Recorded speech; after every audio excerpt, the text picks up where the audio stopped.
Hail ye ardent requesters of Hail ye ardent requesters of last exit, namingly Martin Steiger, Sir Stu, Connor Parent, Roy Allstar. Did I get that right? It's not Royal Star. Anyways, Alf Pedersen. Martin, when you requested this, it put a fire under me, and I started looking at it. I just happened to have a few minutes that day, and breakthroughs flowed like water. And here we go. I think I got it. So, to do last exit, you only need 4 things. Here's the first thing. The first thing is a C chord, but we're going to add a G into the base of the C chord. That's the 3rd fret of the E string. So from your C, replace your ring finger with your pinky finger and put your ring finger on the E string, 3rd fret. That's a G note that doesn't change the C-ness of the chord because C is made up of C, E, and G. It's already there. We're just putting an extra G in the bass, which is the lowest note of the chord, instead of what would normally be there, which is C. So, strum that. Then, this is a D chord, but it doesn't look anything like a D chord. You're going to put your middle finger on the 2nd fret of the E string, and you're going to put your, well, I'm going to use my ring finger. You can use whatever 2 fingers you want, as long as they're yours, or you have the consent of the person's fingers that you're using.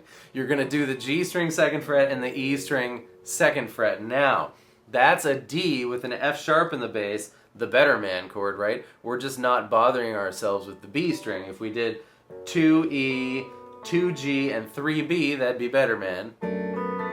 But we're not bothering with B3, and we're also not strumming B or E, so you have enough information there to declare it is a D with an F sharp in the bass. So 2 sort of inversion chords here for this song. Great, so you know the rhythm real well. You're gonna go C, G, not G, C, D, C, D, C, D, C, D. The time signature of this song is weird. It's 5. 1, 2, 3, 4, 5. 1, 2, 3, 4, 5. 1, 2, 3, 4, 5. In other words, down, up, down, down, down, up, down, down. But you can sort of sloppily strum during your transitions, and that's what gives those dinga-dunga noises in the song, right? Da-na-ba-na, dinga-dunga. So you're going to be all down, down, up, down, up, down, up, down, down, up, down, up, down, up. And if you just focus on that down, down, up, down, up, down, up, and switch when you need to. You know, you can't switch in 0 time at all. You need some time to switch.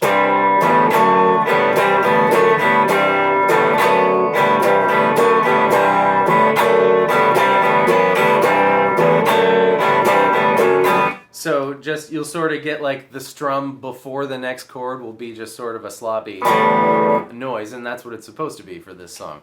Also of note, if you listen to live versions, you will really hear this going on, which is just the notes D, or G, F sharp, G, F sharp. I'm a little fluey today because we went golfing yesterday, and Saturday was like 76 degrees, and then yesterday was like 52 degrees. It felt like we were on the Baltic Sea. It was, whew, so silly me.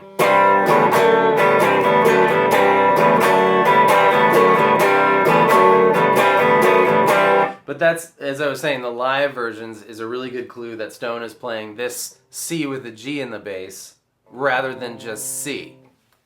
Okay, that's it. That's all there is to say about that part. Going into the chorus, you do one more, and you let it sort of hang out, and that's when the time signature stops being 5. It goes right into 4. Do, do, 4, down, down. 1, 2, 3, 4. 1, 2, 3, 4.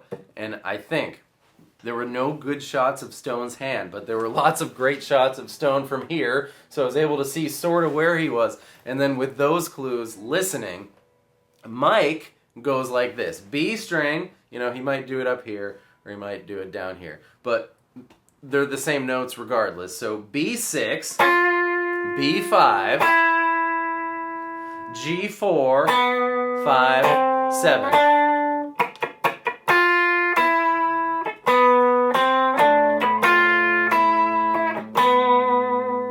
that's Mike's chorus. Oh, also, when Stone goes right before the chorus, Mike goes, which is a really fun interval there. A3, that's a C note. E2, that's an F sharp note. Before he goes.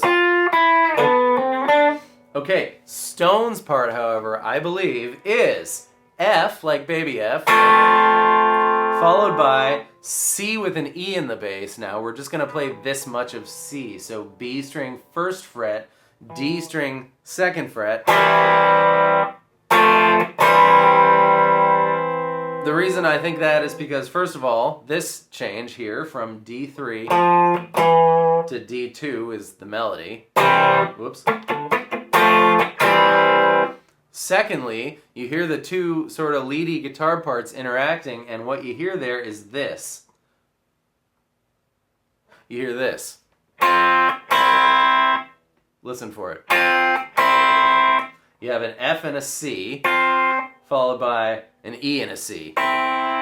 So I think Stone's taking care of that note via the F / C with an E in the bass chord, while Mike takes care of the notes there.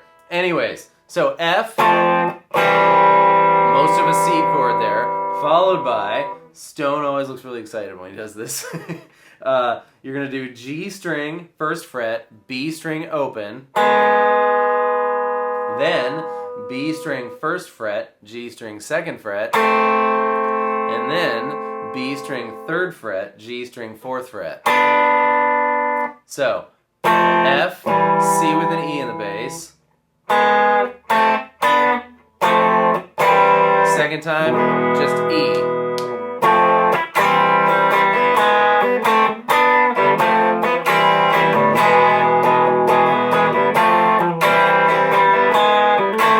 Back into it.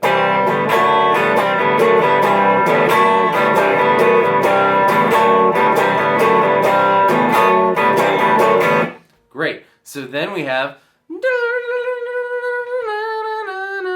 we're like so almost done. The last two parts are really fun and easy. Ready? B string, 12th fret. I'm going to call it the B string. We're going to pluck the B string and the E string. But the E string is just going to be open the whole time. So we're going to go 12, 10, 8, 7. 12, 10, 8, 7, 8. That's it. But you're going to strum twice as much as that. So 16th note strummings, that means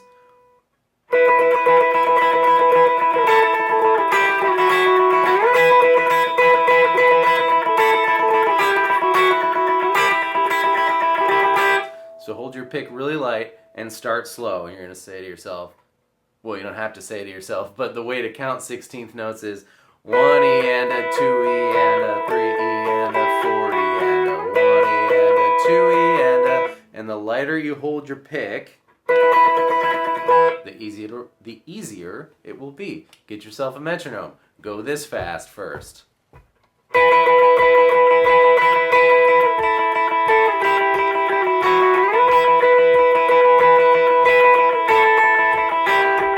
And go faster as you can.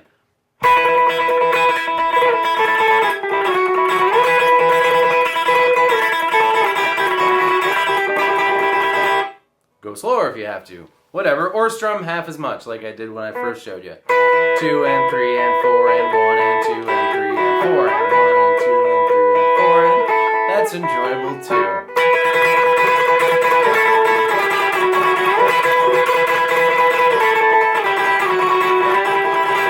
And the last thing, of course, is so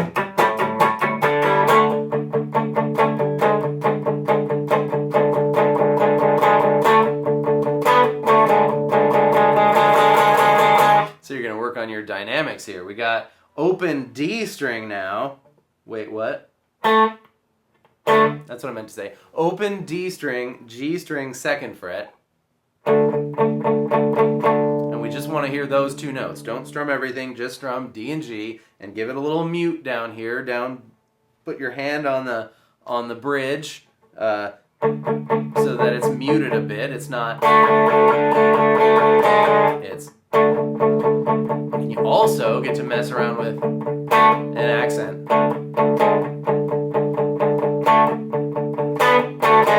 Whenever it changes, it gets a little bit stronger, and that's called an accent.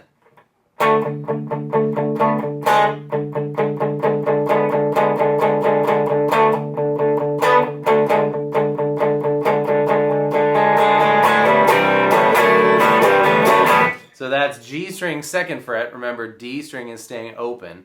2, 1, 2, 4, 2, 1, and then crescendo.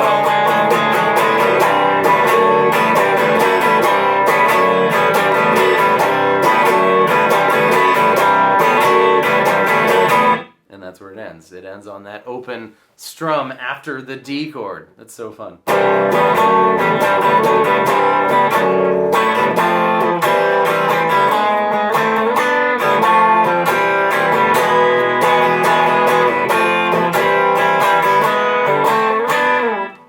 love playing that song. Thanks for the request, guys. Sorry it took me so long to get there, but like I said, I didn't quite know what was going on in the chorus, but now I think I do, and I think you do too, and that's awesome because none of the tabs for this song were any right at all. So, good for us. We're the first people in the known universe to know how to play this song, I think, except for Stone, of course, but we'll have to ask him someday at the sleepover. Thanks for being here, everybody. This is wonderful. Your requests are the best. I get to them as soon as I can. There's a lot of them, but we're going to get them all done someday. It's going to be amazing. So welcome, all you new people, and thanks for being here, all you old people. This is simply fantastic. So I'll see you next time. Enjoy Last Exit. Goodbye.